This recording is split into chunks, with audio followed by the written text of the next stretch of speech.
Olá, pessoal! Sejam bem-vindos para a nossa terceira aula sobre atualização do DIU. Nós já estamos andando bastante nesse processo, eu já estava até com saudade de vocês, porque a cada semana a gente vem se encontrando, então hoje já existe um laço, né? Uma certa afetividade aí, então, também estou conhecendo um pouquinho de vocês. Hoje nós vamos ter uma aula mais dinâmica ainda. Essa aula 3, ela tem surpresas que a gente fez para vocês, e é uma aula onde a gente vai entrar principalmente nas questões bem técnicas em relação à inserção, em relação à entrada da usuária no sistema de saúde, na atenção básica, e todo o processo que segue, que ela vai ter na ordem de ser encaminhada para a inserção do DIU até a inserção e como é que a gente faz depois da inserção. Então, muito bom estar com vocês aqui. Essa aula é uma aula que a gente vai fazer uma revisão bem curtinha no começo da aula 2, sobre alguns temas que passou mais batido, assim, um pouquinho mais rápido no final da aula. E eu vou dar uma retomada só para a gente recapitular e depois a gente segue nos temas novos, ok? Então, o roteiro dessa aula, a gente vai trabalhar com educação em saúde sexual e reprodutiva, a gente vai trabalhar com a oferta dos métodos, como é que ela deve ser feita, com as pessoas que fazem a aulinha de educação em saúde nas unidades, né? Essa atividade que é super mega importante, porque aí é o pulo do gato, porque é aí que a gente convence as mulheres a gente ter um vínculo de que elas têm direito de escolha e que nós temos os métodos e que elas, a partir da informação, elas podem fazer sua escolha com segurança. E que a gente se compromete, né? Então, nessa aula, ela começa a ter uma motivação maior, ela começa a ter um objetivo mais claro em relação ao que é melhor para ela, né? Na autonomia e no empoderamento. Em relação, então, à inclusão das informações claras sobre o DIU, entra o termo de consentimento livre e esclarecido. Nós vamos desfazer mais um pouco dos nossos mitos e dos preconceitos que a gente carrega, e a população também, né? E vamos falar sobre ambiente amigável, como é uma atenção humanizada, o preparo dessa mulher para a inserção, quais os métodos e recursos que a gente pode usar em relação a afastar a possibilidade de gravidez. Até um tempo atrás, e eu aprendi assim, eu acredito que muitos de vocês possam ter aprendido assim, claro que vocês são mais jovens que eu, mas a gente antigamente colocava DIU só quando as mulheres estavam menstruadas. Mas hoje não, isso já foi superado, então a gente tem várias formas de afastar a possibilidade de gravidez e eu vou trazer isso para vocês, para a gente ter muitos recursos simples, práticos, para utilização na nossa prática diária. E a técnica passo a passo da inserção. Bom, esse slide, na última aula, a gente passou um pouco mais corrido com ele, mas ele é muito importante, porque o DIU T de cobre, ele tem tantos benefícios que a gente não pode deixar de lembrar, né? Que é um método extremamente cômodo, porque você coloca ele e ele dura 10 anos, talvez até 12 anos em alguns casos, já tem estudos falando que ele pode ter uma eficácia boa até 12 anos. Ele não tem efeitos sistêmicos, ele não engorda, não emagrece, não mexe com o metabolismo, não mexe com a parte hormonal. Ele é de fácil acompanhamento, a partir do momento em que ele está bem implantado, uma vez ao ano a revisão, não demanda grandes investigações, exames complexos, barata, a forma de acompanhamento, de segmento é barata. A gente tem uma elegibilidade ampla, então as indicações são muitas, né? Na verdade, só não pode usar DIU quem tem alguma daquelas contraindicações que a gente viu na aula anterior. É um método extremamente seguro, mais de 99% de eficácia, com baixo custo, então esquecível e que não aumenta o risco de IST. O que aumenta o risco de uma mulher ter IST é relação sexual desprotegida. Então, aquela máxima de que mulheres usuárias de DIU tinham mais possibilidade de DIP, ela também já está sendo desfeita por vários trabalhos aí que mostram que o risco de uma mulher ter DIP com DIU ou sem DIU é praticamente o mesmo, porque a DIP ela é originária da contaminação com alguma infecção sexualmente transmissível. E é um método que você pode suspender o uso a qualquer momento. Então, é um método reversível. Em relação às indicações e contraindicações, nós vimos na última aula a partir dos critérios de elegibilidade, mas hoje a gente vai dar uma revisada nisso e vamos então observar que o DIU ele pode ser usado por mulheres em todas as idades que queiram e que não tenham contraindicação. Esse método ele pode ter uma inserção desde a menarca e ficar com esta mulher até a menopausa. As mulheres que amamentam têm um grande benefício com esse método, porque ele não interfere com a lactação, elas voltam a ovular e vai tudo tranquilo, sem nenhuma interferência hormonal, nem para elas e nem para o bebê. As mulheres que nunca engravidaram, as que já engravidaram, mas não têm filhos, e as mulheres que têm filhos, 1, 2 ou quantos elas quiserem ter, e aquelas que têm contraindicação relativa ou absoluta em relação ao uso de métodos hormonais. Então, como é que pode, né? Se a gente vê que tem tantos benefícios, é um método tão disponível, por que que ainda no mundo, nos países em desenvolvimento, com todas as dificuldades que a gente enfrenta, ainda 215 milhões de mulheres não faz uso de um contraceptivo de alta eficácia, moderno, a sua necessidade de contracepção ainda não é atendida. Então, convido vocês para entrar no Tolkien e dar uma olhada nesse documentário, na verdade, que ele fala um pouquinho sobre isso. A prevalência de contraceptivos modernos em mulheres casadas, entre 2000 e 2019, aumentou 2 pontos apenas. Então, a gente vê que em 20 anos, de 55% do uso de métodos modernos passou para 57%. Então, é muito estranho isso, né? É questionável. O que acontece que a gente não consegue mudar essa realidade, dar esse direito e garantir a escolha dessas mulheres para o que elas consideram que faça melhor para elas?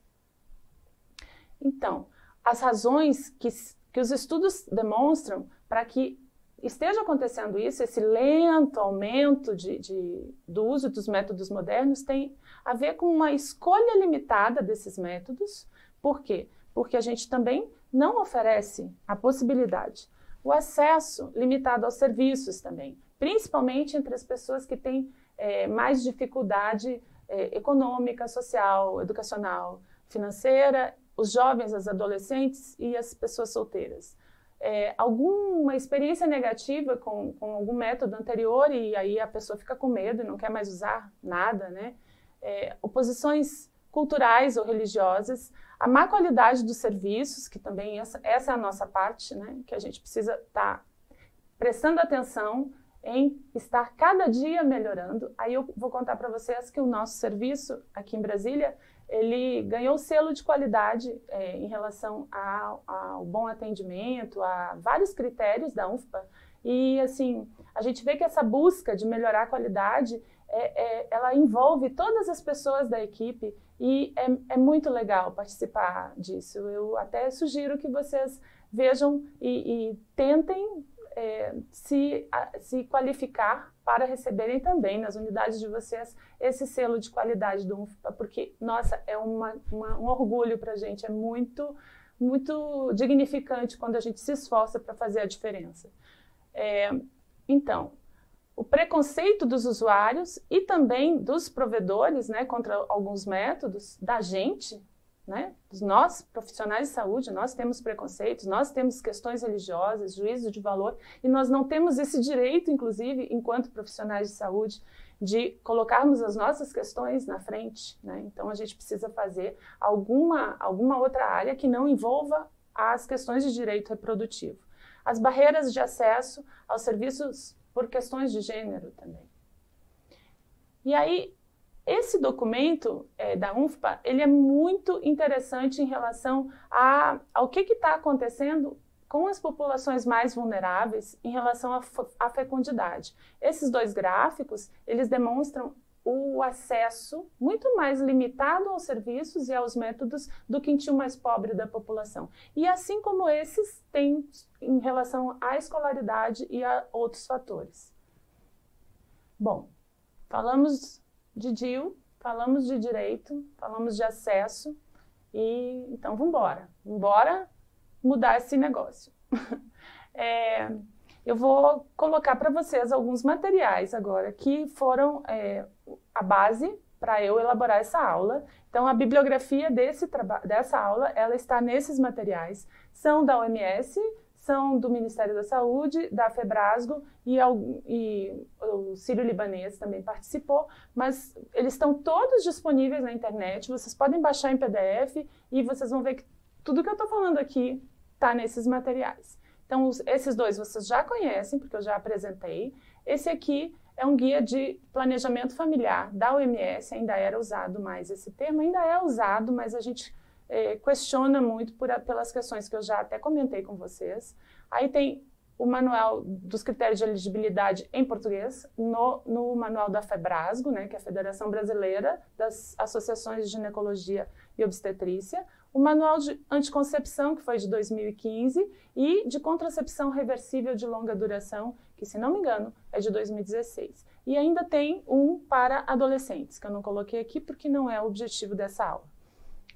Esse aqui é o protocolo de atenção básica para a saúde das mulheres. Ele é um protocolo que foi feito com o Ministério da Saúde, em conjunto com o Hospital Sírio-Libanês. Então, é de altíssima qualidade. Nós vamos estar apresentando algumas coisas dele aí, e vocês podem usá-lo para uma série de dúvidas, de esclarecimentos que vocês tenham. Inclusive, assim, tem fluxogramas, muito interessante esse material.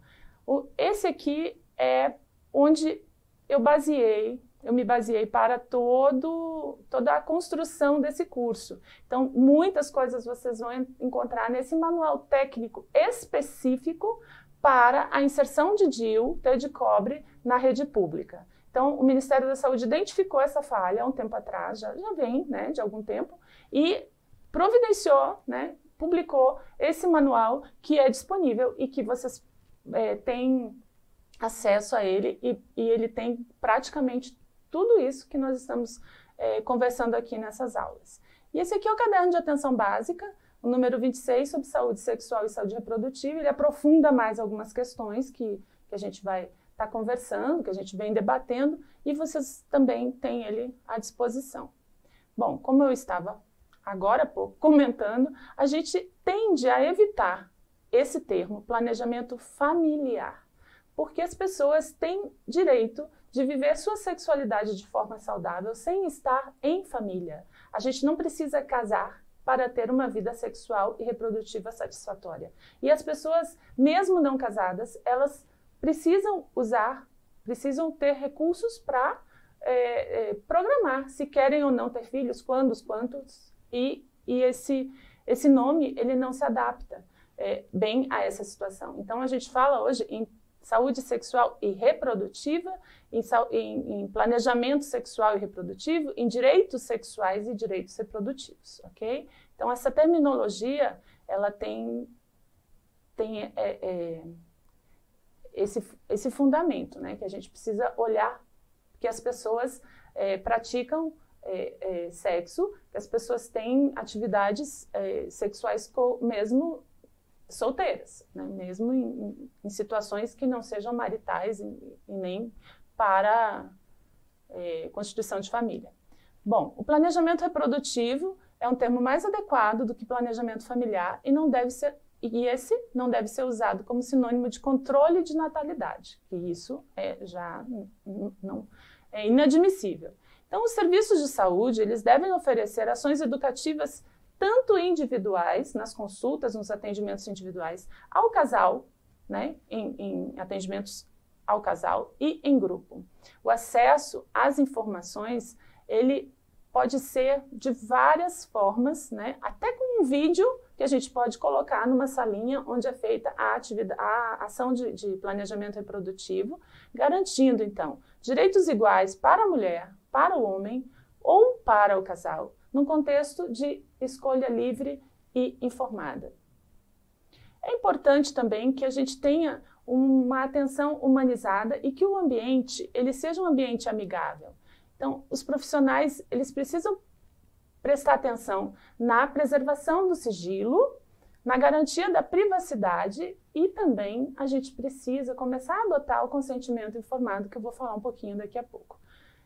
Então, é recomendado que primeiro a gente ouça e depois a gente se posicione. Se chama uma escuta ativa e que respeitosa para com a dificuldade, a necessidade da pessoa que está vindo ser atendida pela gente. E essa atenção humanizada, esse ambiente amigável, ele envolve tanto a nossa relação com os usuários do sistema, como a nossa relação entre a equipe. Quanto melhor o clima, quanto mais confortáveis as relações, melhor o resultado. As grandes empresas investem nisso e nós precisamos entender que realmente, se a gente trata bem uma paciente, ela tem menos dor, ela se sente mais segura, ela tem muito mais vontade, inclusive, de cuidar de si mesma. E ela tem meios para isso, né? Então, para a concretização dessas ações de planejamento reprodutivo, os gestores, eles têm que garantir uma infraestrutura necessária, seja a estrutura física ou com os recursos, os equipamentos, os insumos. Então, não adianta, por exemplo, ter o DIU na unidade, mas não ter o material, ou ter tudo e não ter o foco, ou não ter uma sala de ginecologia com uma mesa. Então, tudo isso precisa ser garantido e os gestores eles precisam entender que isso é uma responsabilidade deles. Eles precisam também estar apoiando o que nós estamos fazendo aqui hoje, que é a educação permanente, né? Investir nos servidores, investir nos profissionais para a qualificação, para que a gente possa prestar uma atenção melhor para as pessoas com mais capacitação técnica e também de conhecimentos. E também trabalhar com a rede de referência e contra-referência. Por exemplo, quando a gente coloca o DIU e se a gente tem alguma necessidade, estar já com essa rede constituída em relação a fazer algum exame ou a ter que encaminhar a paciente para o hospital para alguma intervenção, se necessário. A inserção dos homens também, ela é muito pequena e a gente precisa olhar para isso, né? Já existe hoje, há muito tempo, inclusive há mais de 10 anos, a saúde do homem, e eles estão chegando mais. Mas nas questões de saúde sexual e saúde reprodutiva, a presença do parceiro, ela é crucial, porque a gente precisa ter uma responsabilização conjunta, não pode ficar tudo só para as mulheres. Engravidar é da mulher, amamentar é da mulher, ter o bebê é da mulher, cuidar da criança é da mulher. Não precisa ser assim. Pelo menos o planejamento reprodutivo a gente pode dividir com os homens. Seja usando o preservativo, seja fazendo uma vasectomia, até que outros métodos com uma tecnologia que possibilite ser reversível, por exemplo, como nós usamos um anticoncepcional, provavelmente, num futuro não muito distante, eles vão poder dividir essa responsabilidade com a gente. Então, é importante que a gente convide os parceiros das nossas pacientes, das usuárias do sistema, para estarem participando das atividades que vão aumentar possibilidades e conhecimentos para eles também. Integração dessas pessoas com o meio, com a saúde, com a educação. Em relação à escolha dos métodos, de um aconselhamento, de atividades educativas e das atividades clínicas propriamente ditas, né? Que é aí sim a função do médico, da enfermeira. Então, é importante a gente também estar sempre falando sobre a importância da proteção, da dupla proteção, não só dos métodos contraceptivos, mas que todos eles sejam usados junto com preservativo. Então, as ações de educação em saúde sexual e reprodutiva. A gente vê que existem vários formatos, né? Como eu falei, tem lugares que passam vídeo, mas esse vídeo já é uma forma dessas mulheres estarem entrando em contato com uma série de informações que elas não teriam se não fosse dessa forma. Normalmente isso acontece nas unidades por assistentes sociais, técnicos de enfermagem, enfermeiras, médicos, qualquer pessoa que se sinta à vontade e capacitado para poder falar sobre os métodos disponíveis. E eles também essas ações podem acontecer em consulta, como nesse caso aqui dessa foto à nossa direita. Gente, não pode esquecer de falar sobre o DIU e nem falar sobre o DIU en passant, né? Existe o DIU, ponto. Não, a gente precisa realmente falar sobre eles. Vocês lembram que eu acabei de comentar com vocês que nesse protocolo de atenção básica sobre a saúde das mulheres, a gente encontra muitas coisas interessantes assim de fluxograma, ó. Fluxograma na escolha do método contraceptivo, e aqui o fluxograma, caso a mulher escolha o DIU T de cobre, o que a gente pode ou deve fazer, prestar atenção. Então, isso está disponível, vocês pesquisem esse documento, porque vocês vão gostar, eu acho que isso vai facilitar a vida de vocês. Então, nesse documento também tem todos esses métodos que são oferecidos pelo SUS, a gente já viu isso, né? Vamos lá de novo, então tem o álbum seriado, vários documentos que a gente tem no SUS, a caderneta dos adolescentes, das adolescentes, vários documentos de saúde sexual e reprodutiva têm os métodos, o desenho deles, mas nunca se dá ênfase, como aqui, né? Não vamos esquecer do DIU, vamos falar um pouquinho sobre o DIU e essas informações, elas precisam ser positivas, né? A gente não pode olhar para o DIU lembrando sempre de que, porque fulana, porque a vizinha, porque a sobrinha, ela colocou e o DIU saiu do lugar e ela sangrava e tal. Porque como eu já mencionei para vocês em algum momento, uma mulher tem algum problema com o DIU e muitas vezes é por falta de acompanhamento, é por falta de orientação nossa, dela ter um retorno todas as vezes que ela tiver algum sintoma estranho na orientação após a inserção ou até antes da inserção. E aí ela não teve acesso para resolver esse problema e aquilo se tornou um problemão e todo mundo fica sabendo quando a coisa dá errado ou que a mulher não se adapta. Então, assim, milhares de mulheres usam DIU e todo mundo fica quietinha porque está dando tudo certo. Aí uma pessoa tem um problema, aí todo mundo fica sabendo, vira manchete nacional, sai no Jornal Nacional, no Fantástico, enfim. Vamos nos prender aos pontos positivos e tentar mostrar uma coisa não tendenciosa, né? O nosso posicionamento ele é muito importante. Ele tem que ser com segurança porque é um método excelente. E vocês estão aqui porque vocês também querem saber um pouquinho mais para a gente poder aumentar esse uso, né? Então vamos lá. No termo de consentimento que deve ser apresentado a esta mulher, no momento em que ela decide colocar o DIU, antes da inserção, ele precisa informar, né? Os riscos e os benefícios do método, os cuidados após a inserção, a taxa de falha, os efeitos colaterais possíveis, os riscos de expulsão e os sinais de alerta que ela precisa ficar atenta, porque se ele sair do lugar, ela pode sentir dor, ela pode sangrar mais, todas essas coisas que a gente já sabe, mas que a gente vai dar uma relembrada aí daqui a pouco. Então aqui a pessoa que está atendendo está explicando sobre o DIU e apresentando o termo de consentimento antes dessa mulher resolver, antes dessa mulher colocar o DIU, mas aí ela já fez a escolha dela, né?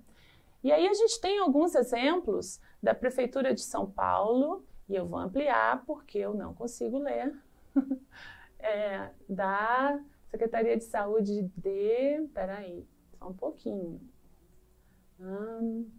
Joinville, essa aqui é de Joinville, mas tem várias, gente, nos manuais da Febrasgo, Em vários lugares a gente encontra exemplos de termos de consentimento para o DIU, propriamente para o DIU.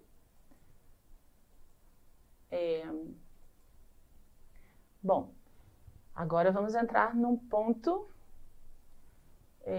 que muito cuidado nessa hora aqui, porque eu não estou colocando a minha opinião, certo? O que eu passo para vocês é o que eu vejo na literatura e algumas coisas da minha prática clínica, porque eu estudo muito esse método há muitos anos.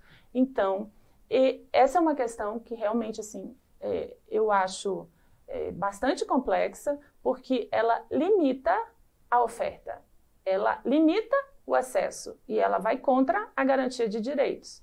Mas, no nosso país, as coisas estão assim nesse momento. Então, segundo o Manual Técnico para Profissionais de Saúde, o DIU-T de cobre, né, esse manual que treina a gente, que nos dá informações sobre o DIU, ele defende que qualquer profissional médico ou enfermeira ou enfermeiro treinado e que não precisa ser especialista, ele está apto para a inserção do DIU e também não deve ser vinculado à realização de exames complementares como ultrassonografia de rotina. No Brasil, como em outros países como Inglaterra, Escandinávia, Chile, Argentina, nós sabemos que a inserção do DIU ela é feita por enfermeiras treinadas, enfermeiras obstetrizes, desde que estejam capacitadas para essa execução. Então, a inserção do DIU ela pode acontecer na consulta médica ou de enfermagem, desde que os critérios de elegibilidade, que não contraindiquem, né, e que a gente tenha todos aqueles cuidados do uso da roda, de todas essas coisas que a gente viu nas aulas práticas, que eles sejam atendidos e haja manifestação do desejo por parte da mulher. Isso está no Manual Técnico sobre o DIU. Aqui nós temos, então, uma nota técnica do Ministério falando sobre essa inserção. Ela é de 2010. Gente, se vocês apontarem para o token, ela vai abrir. E juro que eu estou falando a verdade para vocês, ela é de 2010 e é onde o Ministério da Saúde reconhece que é muito importante que a enfermagem também coloque DIU no Sistema Único de Saúde. Aí, no final do ano passado, o Ministério da Saúde revogou a nota técnica que autorizava os enfermeiros a praticar um ato privativo dos médicos. Como eu disse, não vou me manifestar, mas foi revogada essa nota. E aqui está a revogação dela e de outras, ok? E a gente sabe que tem alguns estados, alguns municípios que as enfermeiras e os enfermeiros continuam colocando e que isso depende muito de um acerto da gestão e dos profissionais. Então, há um respaldo científico, em alguns países isso é feito, mas no nosso país, neste momento atual, não é feito. Não está autorizado, a menos que exista esse acordo aí, né, que a gente sabe que a realidade é essa. E aí, vamos falar um pouquinho sobre o preparo. Gente, o que vocês acham disso? Precisa de sedação para colocar o DIU? Anestesia? Usar misoprostol? Usar mifepristone? Vários comprimidos para dilatação do colo, para a gente poder colocar um DIU. Vocês acham que precisa? Ou vocês também concordam que, claro que tem casos, gente, não é que isso seja completamente fora de cogitação, de indicação, mas a absoluta quantidade de DIUs colocados no mundo não necessitam disso, a não ser em condições muito especiais. Bom, a cliente não precisa, né? Ao contrário do que está dizendo aqui, a cliente deverá apresentar o resultado dos exames de ultrassonografia transvaginal, citologia oncótica para o procedimento. Se não se ela não trouxer na falta do resultado, o procedimento não vai ser realizado. Então, a gente vê que é um fator dificultador, ok? Não é a norma técnica. O preparo para a usuária da inserção do DIU, ela não está na condição de ter testes para DST, não depende de teste de HIV, não depende de exames laboratoriais, não precisa de exame preventivo de câncer e nem de exame ultrassonográfico prévio. É necessário que essa mulher tenha sido informada sobre o DIU, como a gente já falou, e que deseje usá-lo e que preencha e assine o termo de consentimento, não tenha contraindicações e ela seja examinada previamente à inserção com um toque bimanual, que inclusive já existem alguns materiais técnicos que não defendem isso, mas eu, sinceramente, assim, acho extremamente válido para a gente ver o volume uterino, a posição uterina e se existe alguma dor, alguma coisa anormal na mobilidade. É nesse momento que a gente sente clinicamente se a mulher está apta ou não à inserção.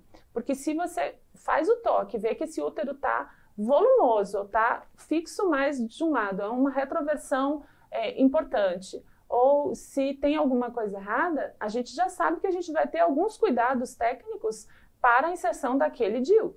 E muitas vezes a gente não se sente seguro, aí sim, aí se tem alguma coisa normal, há a possibilidade sim de realização da ultrassonografia, mas não deve ser na rotina, esse não pode ser um impeditivo. E também é indicado que se faça, então, o toque bimanual e o exame especular, onde a gente vai observar se essa mulher tem alguma infecção, se ela está com cervicite, se está com alguma colpite, alguma coisa que contraindique. Aí a gente trata, caso isso esteja acontecendo, e depois a gente marca para colocar. Caso esteja tudo bem e seja afastada a possibilidade da gravidez, essa mulher poderá inserir o DIU nesse mesmo dia. Como uma profissional de saúde pode saber se uma mulher está grávida? Então, existem vários recursos, né, e situações que nos ajudam a identificar isso. Os testes de gravidez, eles são super úteis quando disponíveis, né? Mas às vezes não tem na unidade que a gente está. Então, a ausência de sintomas ou sinais de gravidez e um dos critérios abaixo. Não teve relações sexuais desde a última menstruação, tem usado de forma correta e consistente um método confiável, por exemplo, tomou injeção trimestral, ainda não menstruou, mas ainda não deu 90 dias. Pode colocar, ela está segura, ok. Está usando anticoncepcional, ok, dá para a gente inserir, tá tranquilo isso. Se ela está nos primeiros 7 dias desde a última menstruação normal, se ela está até a 4ª semana do puerpério, nos primeiros 7 dias de um aborto induzido ou espontâneo, amamentando total, a lactação total, né, ou quase totalmente em amenorreia, até menos de 6 meses do parto. E o DIU também, eu acho que vocês sabem, não sei se vocês já fizeram isso, ele pode ser usado como contracepção de emergência. Então, até 7 dias depois de uma relação sexual desprotegida, ele pode ser usado com grande segurança como método de contracepção de emergência. Bom, os materiais necessários. Nós vamos ver isso com mais detalhe. Então, nós podemos ter material descartáveis, os kits, que nos possibilitam a inserção, né, que facilitam a vida, e os reesterilizáveis de metal. Nós vamos descrever cada um deles, para vocês relembrarem aí. Então, o foco de luz, porque sem a luz a gente não consegue enxergar o colo do útero dessa mulher. As luvas de procedimento e também estéreo, para quem acha necessário usar, eu vou explicar isso depois. O espéculo, que pode ser de Graves ou de Collins. O espéculo de Graves, ele dá mais estabilidade para a gente. Eu gosto muito mais de usar para realizar procedimentos o espéculo de Graves. A gente vai ver essa diferença também. A pinça Cherron para antisepsia, gás, solução antisséptica. A pinça de Posi, o esterômetro, que a gente hoje sabe que se a gente usar, para quem principalmente assim, tem menos experiência, o esterômetro de plástico, ele tende a ter menos risco de perfuração. O DIU, uma tesoura longa, de preferência não fina, né? Não pontuda e claro, a gente não tem muita escolha, mas se ela for curva, ela é mais fácil para a gente usar para isso. E agora, gente, nós vamos ver um material que foi feito com o maior carinho para vocês. Ok?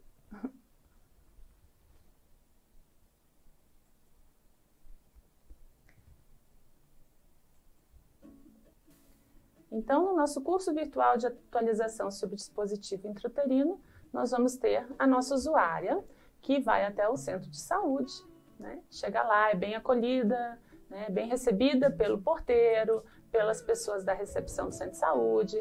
Aí ela entende que existe uma ação de planejamento reprodutivo, aí ela se interessa por isso, vai lá, conversa, com a pessoa da recepção que ela quer fazer uso de algum método. E aí ela vai participar dessa ação educativa, onde ela vai ter contato com esses métodos, né? Os métodos modernos, preservativo interno e externo, todos os métodos, não só os que tem na rede pública, são apresentados, porque não é porque a pessoa não tem disponível na unidade que o usuário não tenha o direito de saber que eles existem, né? A gente precisa falar tudo, se a pessoa resolver comprar, é um direito dela. Preservativo vaginal, a laqueadura, a vasectomia, todos os métodos oferecidos no SUS e os outros. E o nosso querido DIU de cobre, né? E aí a gente vai começar a falar um pouquinho mais sobre isso, vai mostrar para elas podem pegar no DIU e entender como é que funciona. Aí a nossa usuária, ela fica super confusa, né? São muitos métodos. Mas quem sabe o DIU? Acho que eu vou marcar uma consulta. E aí a gente já tem esse cartão nacional de saúde, que é para realizar o agendamento, né? E a gente tem o cartão nacional com o nosso número na rede. E podemos também usar o aplicativo, né? O Conect SUS, que vai apresentar, eu acho que nem todos os estados, mas eles já estão funcionando, vários dados da nossa saúde. Aí o profissional dá informações sobre o procedimento. Eu tô achando essa personagem ali meio parecida comigo. Então, esse DIU, onde é que ele fica dentro da cavidade? Gente, não é meio parecida comigo? Eu tô achando que fizeram uma bonequinha me imitando aí. E aí a médica ou a enfermeira, né, vai estar explicando sobre os riscos, os benefícios e o termo de consentimento. É importante que haja essa equipe amigável, que ela se sinta realmente acolhida, confortável, né, dentro de um atendimento carinhoso, que tenha afeto, que tenha cuidado com a pessoa, que tenha respeito, pelo menos. E aí nós vamos ver novamente os materiais necessários para a inserção. O foco de luz. Não é necessário, gente, que tenha uma bandeja, a gente colocou aqui só para facilitar. Então, a gente precisa da luva de procedimento. Esse é o espéculo de Collins. A gente vai usar a pinça Cherron com a gaze. E nós temos uma almotolia com solução antisséptica. Bonitinho, né? Então, a pinça de Posey, que é o pinçamento do colo, o esterômetro, que pode ser usado com ou sem essa parte externa, né? Às vezes dá mais leveza quando a gente tira a parte externa para a gente sentir o fundo do útero. E o nosso querido DIU, junto com uma tesoura longa, que não precisa ser pontuda, tá, gente? É melhor que ela seja de ponta romba. A luva estéreo é usada por algumas pessoas de acordo com uma técnica de montagem do DIU com contato com a luva. Mas a gente vai mostrar de duas formas. Essa é a técnica de inserção no ambulatório, ok? Então, o profissional que está fazendo o procedimento, ele introduz o espéculo. Esse eu acho que é um espéculo de Graves, ele fica paradinho ali. Vai a dica para vocês, espéculo de Graves é vida, é ótimo, porque ele fica estável, né? Não fica girando no colo. Aí a gente faz a antisepsia do colo. Essa pessoa gosta de limpar o colo bem direitinho, né? Aí a pinça de Posey pega no lábio anterior do colo, mais ou menos em 12 horas, e traciona o útero retificando-o. Então, a gente sabe que se a gente retificar, existe uma chance muito menor de erro, de perfuração. Agora, precisa observar que tudo isso tem que ser feito com muita delicadeza, porque para a gente não ter uma consequência de uma reação vagovagal. É feita a medida da cavidade com esterômetro e aí vamos preparar o DIU dentro da medida que foi vista da cavidade uterina. Então, as hastes do DIU vão para dentro do tubo insertor, é feita a medição do tamanho da cavidade interna e o DIU, lá vem ele, para inserção. Então, com muita delicadeza, novamente a gente vai tracionar esse colo para retificar o útero e o DIU vai ser inserido delicadamente até o fundo do útero. A técnica que normalmente os fabricantes usam, ela dispara, a parte do insertor ela é puxada, o êmbolo fica imóvel e depois a gente tira tudo. Aí vamos cortar o fio e procedimento terminado. Tudo bem? Perguntamos para a nossa usuária se ela está se sentindo bem, né? É importante que a gente converse com a mulher durante todo o procedimento, que a gente tenha todo um cuidado com isso, porque realmente é um procedimento que pode gerar mais dor em algumas mulheres, em outras nem tanto. Mas a técnica, ela é sempre cuidadosa, independente do limiar de dor de cada pessoa, ou do número de filhos, ou de qualquer outro aspecto. A técnica de retirada, ela é muito simples, né? Por isso que a gente corta o fio em torno de 2 a 3 centímetros, para que, na hora de retirar, esse DIU, ele fique aparente, e também ele fique dobradinho dentro em torno do colo para não incomodar na relação sexual. Então, ele dobra nesse momento. Aí, a retirada é só isso, a gente puxa, os bracinhos se fecham e acabou, né? É 5 segundos para retirar um DIU quando o fio está aparente. Quando não está aparente, nós vamos ver mais para frente as complicações, as coisas mais difíceis um pouco. Então, vamos lá, vamos voltar para a nossa aula, que já... Espero que vocês tenham gostado do filminho, foi feito para vocês. E assim, essa visão lateral, sagital, do que acontece lá dentro, eu acho bem interessante, né? Porque a gente sabe como na hora a gente precisa ter uma percepção, né? Foi para o fundo, ou se ainda está no colo, se é OI, se é fundo uterino, enfim, não é tão simples como no vídeo, mas é o que acontece, basicamente, foi o que foi demonstrado. Então, a técnica para inserção é essa que a gente viu, né? A gente explica o procedimento, pode ser oferecido um anti-inflamatório, faz o exame bimanual, e aí coloca o espéculo, limpa o colo, faz o pensamento com o Posey, a esterometria, prepara o DIU, tem 2 formas. Uma forma é dentro do invólucro, sem contato com a luva, que é a técnica mais utilizada para evitar qualquer tipo de contaminação. E tem gente que abre o invólucro e coloca a luva estéril e coloca os bracinhos do DIU para dentro do insertor, que acha mais fácil porque aprendeu assim, tudo é válido, não tem problema.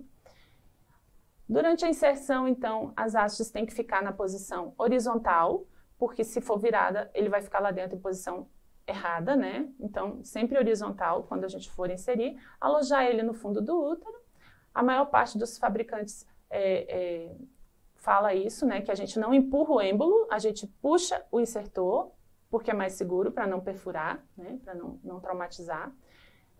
Aí a gente aguarda alguns segundos e retira o êmbolo. E depois o tubo guia. Em seguida, a gente corta os fios, mantemos a mulher deitada por 15 minutos, 10 minutos, até que ela se sinta melhor, a dor vai aliviando e a gente ajuda ela a descer da mesa e orienta sobre o pós, né? Como é que é depois do DIU o segmento. Aí vocês têm essa fonte aí do manual técnico, que tem essa técnica exatamente como eu descrevi aqui, eu usei ele para isso. E aí a gente cuida da mulher que acabou de inserir, né? Registra no prontuário o comprimento dos fios do DIU e marca, já deixa agendada a primeira consulta após o primeiro ciclo menstrual ou 30, 40 dias depois da inserção, se ela não estiver menstruando. Se o fio não for localizado, se ele não for localizado ou tiver maior do que o deixado no momento da inserção, na primeira revisão, a gente tem que afastar a possibilidade de um mau posicionamento e isso precisa ser feito com um exame complementar. Bom, as mulheres agora sabem claramente que têm direitos e devem poder decidir o que acontece com seus próprios corpos. Isso é autonomia, né? Isso é a gente usar os direitos que a gente tem. E o aumento do acesso é o que a gente está fazendo aqui agora. Gente, muito obrigada. Vejo vocês agora na aula prática para esclarecer dúvidas e eu acho que hoje vai ter uma discussão grande aí, porque eu toquei em alguns pontos que são bastante controversos e que muitas pessoas ainda têm dúvida. Mas vamos lá, a gente está aqui para isso. Vamos conversar. Até mais.